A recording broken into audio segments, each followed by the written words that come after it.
Good morning students. Class 12 में पिछले video में आपने जो है ग्रिफिथ का प्रयोग पढ़ा था। ठीक, आज हम आपको बताएंगे न्यूक्लिक अम्ल कि न्यूक्लिक अम्ल क्या होता है। ठीक, तो वीडियो शुरू करने से पहले अगर आप हमारे चैनल पर नए हैं तो चैनल को सब्सक्राइब कर लें, बेल आइकन को दबाएं ताकि आपको वीडियो की नोटिफिकेशन मिल सके। तो चलिए शुरू करते हैं न्यूक्लिक अम्ल। देखिए, सबसे पहली बात कि अगर आपसे कोई प्रश्न पूछता है कि न्यूक्लिक अम्ल क्या है तो हम लोग बता देते हैं डीएनए आरएनए। ठीक, देखिए डीएनए और आरएनए जो होता है, सबसे पहली बात तो वो गलत जवाब होता है। न्यूक्लिक अम्ल खुद में एक परिभाषा है, न्यूक्लिक अम्ल की खुद की एक परिभाषा है, ना कि डीएनए आरएनए। हाँ, डीएनए आरएनए न्यूक्लिक अम्ल के प्रकार होते हैं। जैसे आपसे पूछा कि न्यूक्लिक अम्ल कितने प्रकार के होते हैं, तब हम बताएंगे कि डीएनए होता है और आरएनए होता है। जबकि न्यूक्लिक अम्ल क्या होता है, न्यूक्लिक अम्ल खुद की एक परिभाषा होती है। न्यूक्लिक अम्ल जो होते हैं वो कई चीजों से मिलकर बने होते हैं। ठीक, तो ये कह सकते हैं कि जो डीएनए आरएनए होते हैं वो न्यूक्लिक अम्ल के प्रकार होते हैं। तो क्या होता है न्यूक्लिक अम्ल प्रकार? आप देख रहे हैं कि ये पूरा न्यूक्लिक अम्ल लिखा हुआ है, इसमें आपको कंपटीशन के सारे प्रश्नों के उत्तर मिलेंगे न्यूक्लिक अम्ल से संबंधित। ठीक, और ये बहुत इंपॉर्टेंट है, आप इसको कहीं भी देख लेना, पूरे यूट्यूब पर सर्च कर लेना कि क्या ऐसा कहीं पर न्यूक्लिक अम्ल बताया गया है, क्या इतना डीपली से न्यूक्लिक अम्ल बताया गया है, आप उसको पूरा सर्च कर सकते हैं। देखते हैं न्यूक्लिक अम्ल।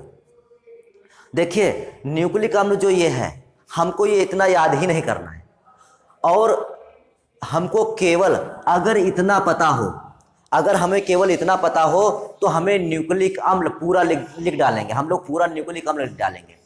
ठीक, क्या होता है देखिए, जो ये है हमारा न्यूक्लिक अम्ल। ठीक, न्यूक्लिक अम्ल बना किससे होता है? देखिए स्टेप बाय स्टेप चलते हैं। पहले अगर इसको समझ लिया तो वो हमें याद ही नहीं करना पड़ेगा। न्यूक्लिक अम्ल जो होता है वो काहे से मिलकर बना होता है?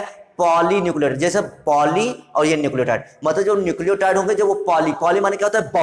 बहुत ढेर सारे सीरीज के रूप में। तो जो पॉली न्यूक्लियोटाइड आपस में जुड़ेंगे, पॉली न्यूक्लियोटाइड जब आपस में जुड़ेंगे तब बनता है एक न्यूक्लिक अम्ल। लेकिन अगर आपसे पूछा जाए न्यूक्लियोटाइड क्या होता है, ठीक, तो न्यूक्लियोटाइड क्या होता है? तो न्यूक्लियोटाइड क्या होता है? न्यूक्लियोटाइड का निर्माण न्यूक्लियोसाइड और फास्फोरिक अम्ल से होता है। ठीक, फास्फोरिक अम्ल और न्यूक्लियोसाइड आपस में जब मिलते हैं तब एक न्यूक्लियोटाइड का निर्माण होता है। अगर आपसे पूछा जाए न्यूक्लियोसाइड क्या होता है, न्यूक्लियोसाइड क्या होता है, तो जब शर्करा और नाइट्रोजन बेस आपस में मिलते हैं तब बनता है न्यूक्लियोसाइड। तो देखिए न्यूक्लियोसाइड और फास्फोरिक अम्ल मिला तो बना न्यूक्लियोटाइड, जब बहुत से पॉलीन्यूक्लियोटाइड मिले तब बना न्यूक्लिक अम्ल। तो इस प्रकार से हमारा न्यूक्लिक अम्ल बन जाता है। बस हमको यहीं पर यही बताना है कि न्यूक्लिक अम्ल, तो न्यूक्लिक अम्ल एक लंबी पॉलीन्यूक्लियोटाइड श्रृंखला के रूप में सभी जीवधारी कोशिकाओं में पाया जाता है। हम आपको बता ही चुके हैं कि न्यूक्लिक अम्ल क्या होता है? पॉलीन्यूक्लियोटाइड होती है, एक पूरी सीरीज होती है। तो वही चीज तो यहाँ पर लिखी हुई है कि न्यूक्लिक अम्ल एक पॉलीन्यूक्लियोटाइड श्रृंखला के रूप में सभी जीवधारी कोशिकाओं में पाया जाता है। देखिए कितना वो, वहां पर हमारा न्यूक्लिक अम्ल खत्म हो गया। अब आता है न्यूक्लियोटाइड। अब क्या लिखेंगे? पहले तो हमने न्यूक्लिक अम्ल बता दिया कि न्यूक्लिक अम्ल क्या होता है, तो हम यहाँ पर समझा ही चुके हैं आपको कि जब पॉलीन्यूक्लियोटाइड आपस में जुड़ेंगे तो न्यूक्लिक अम्ल बनेगा, एक सीरीज के रूप में होंगे पूरे। अब आता है अगला प्रश्न कि न्यूक्लियोटाइड क्या है। तो न्यूक्लियोटाइड क्या है, देखिए आप इसमें बताइए न्यूक्लियोटाइड क्या है? कि न्यूक्लियोसाइड और फास्फोरिक अम्ल जब आपस में मिलते हैं तब एक न्यूक्लियोटाइड बनता है। या कहें न्यूक्लियोसाइड में क्या शामिल है? शर्करा, नाइट्रोजन बेस। या तो हम कहें कि जब ये तीनों मिलते हैं तब एक न्यूक्लियोटाइड बनता है। ठीक, इन दोनों को मिलाकर न्यूक्लियोसाइड बना और न्यूक्लियोसाइड फास्फोरिक अम्ल से मिलकर न्यूक्लियोटाइड बना दिया। ठीक, तो इस प्रकार से वैसे तो पहले तो इसका जो फॉर्मेशन होता है वो न्यूक्लियोसाइड होता है, लेकिन जो न्यूक्लियोटाइड होता है होते तो इसमें तीनों चीजें हैं भाई, ये दोनों चीजें मिलकर एक चीज बना डाले। ठीक, तो ये तीनों चीजें मिलकर बनाते तो न्यूक्लियोटाइड ही है। ठीक, तो वही है न्यूक्लियोटाइड। न्यूक्लियोटाइड क्या है? ये न्यूक्लिक अम्लों की इकाइयां होती हैं। हम बता ही चुके हैं न्यूक्लियोटाइड क्या है? न्यूक्लिक अम्ल की इकाई। मतलब एक न्यूक्लियोटाइड होता है जब उसकी बहुत सी इकाइयां आपस में मिलती हैं तब बनता है न्यूक्लिक अम्ल। तो वही लिखा हुआ है, ये न्यूक्लिक अम्लों की इकाइयां होती हैं। प्रत्येक न्यूक्लियोटाइड तीन यौगिकों, प्रत्येक न्यूक्लियोटाइड तीन यौगिकों, कौन कौन से यौगिक? नाइट्रोजन बेस, ये एक पेंटोस शर्करा, ये शर्करा कौन सी होती है? पेंटोस शर्करा, पेंटोस शर्करा। देखिए पेंटो शर्करा होती है, पेंटो शर्करा मतलब क्या होता है, इसमें 5 कार्बन होते हैं। पेंटोज मान पेंटा माने क्या होता है 5, तो इसमें 5 कार्बन होते हैं, इसलिए शर्करा हो गई कौन सी, पेंटोज शर्करा। ठीक, तो पेंटोज शर्करा तथा एक फास्फोरिक अम्ल। तो देखिए एक नाइट्रोजन बेस, एक शर्करा और एक फास्फोरिक अम्ल, ये तीनों मिलकर क्या होते हैं, तीनों मिलकर क्या बनाते हैं, न्यूक्लियोटाइड बनाते हैं। ठीक, के संयोजन से बनता है। तो हम जान गए न्यूक्लियोटाइड कहाँ से बनता है, तो न्यूक्लियोटाइड 3 चीजों से मिलकर बनता है। कौन से, नाइट्रोजन बेस, एक पेंटोज शर्करा और एक फास्फोरिक अम्ल। जब ये तीनों चीजों का संयोजन होता है तो हमारा क्या बनता है, एक न्यूक्लियोटाइड बनता है। देखिए हम सब कुछ इसी से बता रहे हैं। अगर ये आपको तैयार है तो समझ लीजिए आपको पढ़ना ही नहीं है, पूरा का पूरा हम इससे लिखते जाएंगे। ठीक, अब देखिए संयोजन बता, डीएनए में उपस्थित शर्करा, जो डीएनए होता है, डीएनए में कौन शर्करा होती है, डीऑक्सीराइबो शर्करा होती है। अगर आपसे पूछा जाए डीऑक्सीराइबो शर्करा का सूत्र क्या होता है, तो C5H10O4 क्या होता है, C5H10O4। जबकि आरएनए में उपस्थित शर्करा कौन शर्करा होती है, राइबो शर्करा, इसका सूत्र क्या होता है, C5H10O5 होती है। कंपटीशन में पूछा जा सकता है कि आरएनए में पाई जाने वाले शर्करा का सूत्र क्या होता है, तो C5H10O5। और जबकि डीएनए में कौन पाई जाती है, O, यहाँ पर O4 है और यहाँ पर 5 है। ठीक, तो ये हो गया हमारा न्यूक्लियोटाइड। तो देखिए न्यूक्लियोटाइड हमारा हो गया। न्यूक्लियोटाइड किससे मिलकर बना होता है, नाइट्रोजन बेस शर्करा फास्फोरिक अम्ल, या हम अपनी भाषा में लिखेंगे फास्फोरिक अम्ल शर्करा और नाइट्रोजन शर्करा कौन सी होती है, पेंटो शर्करा। ठीक, तो ये 3 चीजों से मिलकर न्यूक्लियोटाइड बना होता है। और जो इसमें शर्करा होती है तो उसमें डीएनए में कौन शर्करा होती है, डीऑक्सीराइबो शर्करा, आरएनए में कौन शर्करा होती है, राइबो शर्करा। डीऑक्सीराइबो शर्करा का फार्मूला C5H10O4 और राइबो शर्करा का फार्मूला C5H10O5। ठीक होता है। ये हो गया हमारा न्यूक्लियोटाइड। अब देखिए हमारा न्यूक्लिक अम्ल खत्म, न्यूक्लियोटाइड खत्म। अब आते हैं इस पर। तो सबसे पहले आता है नाइट्रोजन बेस, कि नाइट्रोजन बेस क्या होता है। तो ये नाइट्रोजन युक्त कार्बनिक यौगिक होते हैं, मतलब ये ऐसे कार्बनिक यौगिक होते हैं जिसमें नाइट्रोजन पाया जाता है। क्या पाया जाता है, नाइट्रोजन होता है, जो मुख्यतः 2 प्रकार के होते हैं। हमको ये भी याद नहीं करना है, यहां पर आ जाते हैं। देखिए ये देखिए आप, नाइट्रोजन बेस कितने होते हैं, दिखाई दे रहा होगा, 1 और 2, प्यूरिन और पिरिमिडीन। प्यूरिन कौन कौन से, प्यूरिन में 2 प्रकार के होते हैं, एडेनिन और गुआनिन। देखिए ए, इसको शॉर्ट में क्या लिखते हैं, ए, और इसको क्या लिखते हैं, जी। तो एडेनिन गुआनिन तो 2 प्रकार के होते हैं। पिरिमिडीन में क्या होता है, 3 प्रकार के होते हैं, थायमिन, साइटोसिन और यूरेसिल। देखिए यूरेसिल जो होता है वो आरएनए में पाया जाता है। किसमें पाया जाता है, आरएनए में पाया जाता है। और किसके स्थान पर पाया जाता है, टी के स्थान पर, क्योंकि आरएनए में थायमिन नहीं होता है। आरएनए में क्या नहीं होता है, आरएनए में थायमिन नहीं होता है। और क्या पाया जाता है उसमें यूरेसिल पाया जाता है। आरएनए में यूरेसिल होगा और डीएनए में थायमिन होगा, और डीएनए में यूरेसिल नहीं होता है। ठीक, तो ये नाइट्रोजन बेस है। नाइट्रोजन बेस कितने प्रकार के होते हैं, 2 प्रकार के, प्यूरिन, पिरिमिडीन। प्यूरिन में नाइट्रोजन बेस कितने प्रकार के होते हैं, एडेनिन और गुआनिन। पिरिमिडीन में कितने होते हैं, थायमिन, साइटोसिन और यूरेसिल। तो देखिए जो प्यूरिन होता है, प्यूरिन में 2 वलय होते हैं। प्यूरिन में कितना वलय होता है, तो 2 वलय होते हैं। वलय कितने होते हैं, 2। और ये तीनों में कितने वलय होते हैं, इन तीनों में होते हैं वलय 1। कितना होता है, वलय 1 होता है।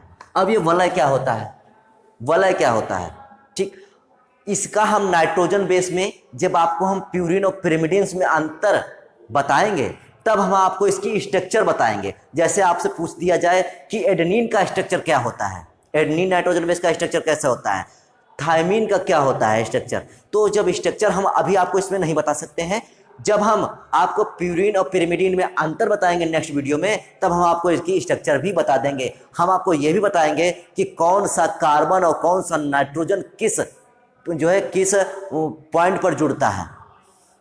ठीक, तो ये हमारा नाइट्रोजन बेस हो गया। बस वही हमने लिख दिया है यहाँ पर कि नाइट्रोजन बेस कार्बनिक यौगिक जो है कार्बनिक यौगिक होते हैं। कैसे, नाइट्रोजन युक्त। 2 प्रकार के होते हैं, प्यूरिन तथा पिरिमिडीन।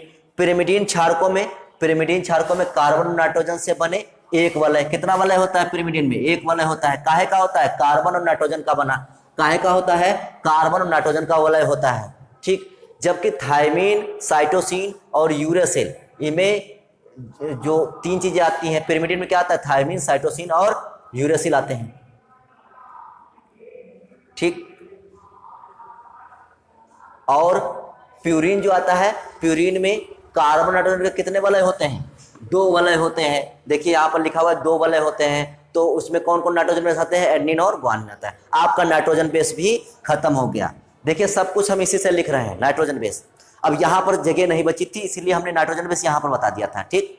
अब आता है फास्फोरिक अम्ल। फास्फोरिक अम्ल क्या होता है, तो यह मुख्यतः ऑर्थोफॉस्फोरिक अम्ल होता है। आपसे पूछा जाएगा पेपर में, या पेपर में पूछा या कंपटीशन पूछा जा सकता है कि न्यूक्लिक अम्ल में पाया जाने वाला जो अम्ल होता है या फास्फोरिक अम्ल जो होता है, फास्फेट समूह जो जुड़ता है तो उसमें कौन सा अम्ल होता है, तो ऑर्थोफॉस्फोरिक अम्ल। इसका सूत्र क्या होता है, H3PO4 होता है तथा फास्फेट के रूप में पाया जाता है। तो जो भैया ये फास्फोरिक अम्ल होता है ये किस रूप में पाया जाता है, तो ये फास्फेट के रूप में पाया जाता है। किस रूप में पाया जाता है, फास्फेट के रूप में पाया जाता है। न्यूक्लिक अम्लों की अम्लीय प्रकृति, क्योंकि ये अम्ल होता है, तो जो न्यूक्लिक अम्ल मतलब इसको अम्ल क्यों कहते हैं, क्योंकि इसको अम्ल इसलिए कहते हैं क्योंकि इसमें फास्फोरिक अम्ल पाया जाता है। फास्फोरिक अम्ल में पाए जाने के कारण न्यूक्लिक अम्लों की अम्लीय प्रकृति होती है। यह पेंटोस शर्करा से फास्फोडाइस्टर बंध, देखिए ये फास्फोरिक अम्ल, ये पेंटोस शर्करा, ये दोनों आपस में जुड़ते हैं, लेकिन किसके द्वारा जुड़ते हैं, तो एक बंध होता है फास्फोडाइस्टर बंध। किसके द्वारा, पूछा जा सकता है आपको कि न्यूक्लिक अम्ल में फास्फोरिक अम्ल और शर्करा दोनों आपस में किसके द्वारा जुड़ते हैं, तो दोनों किसके द्वारा जुड़ते हैं, फास्फोडाइस्टर बंध के द्वारा जुड़ते हैं। Most important. अगला आता है तीसरा, क्या बचा, न्यूक्लियोसाइड, ठीक। न्यूक्लियोसाइड क्या होते हैं, तो देखिए न्यूक्लियोसाइड क्या होते हैं, एक नाइट्रोजन बेस, देखिए ये नाइट्रोजन बेस है, नाइट्रोजन बेस और शर्करा दोनों मिलेंगे तब क्या बनेगा, न्यूक्लियोसाइड बनेगा। तो एक नाइट्रोजन बेस तथा एक शर्करा का और एन ग्लाइकोसिडिक बंध द्वारा, मोस्ट इंपॉर्टेंट, किसके द्वारा, एन ग्लाइकोसिडिक बंध। देखिए नाइट्रोजन बेस शर्करा से किस बंध द्वारा जुड़ेगा, एन ग्लाइकोसिडिक बंध द्वारा, ठीक। और याद रखने की भी जरूरत नहीं क्योंकि नाइट्रोजन मतलब एन, तो एन ग्लाइकोसिडिक बंध द्वारा जुड़ेगा। फास्फोरिक अम्ल शर्करा से किस, फास्फोर मतलब एफ मतलब फास्फोडाइस्टर बंध द्वारा, ठीक। तो एन ग्लाइकोसिडिक बंध द्वारा जुड़कर न्यूक्लियोसाइड बनाता है। क्या बनाता है, न्यूक्लियोसाइड बनाता है। न्यूक्लिक अम्ल में पाए जाने वाले न्यूक्लियोसाइड, जो न्यूक्लियोसाइड होते हैं वो भी कई प्रकार के होते हैं। न्यूक्लियोसाइड भी कई प्रकार के होते हैं, कौन कौन से होते हैं, और जो इसमें नाइट्रोजन बेस पाए जाते हैं उसी के नाम पर इन न्यूक्लियोसाइड का नाम होता है।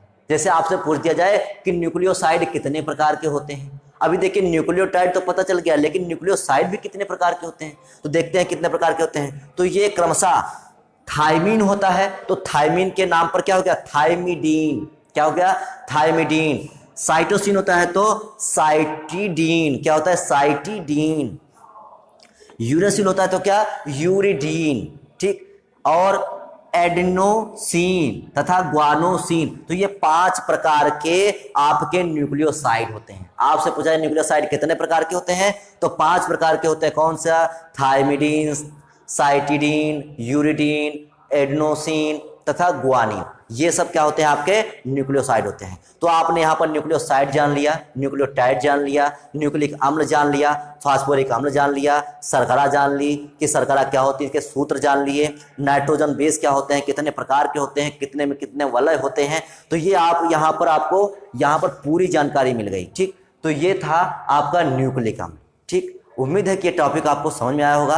आप इसको लिखिए, नोट करिए, पढ़िए, समझिए, ठीक, रट्टा ना लगाइए, ठीक। तो आज के लिए केवल इतना ही, बाकी नेक्स्ट वीडियो में, तब तक के लिए जय हिंद।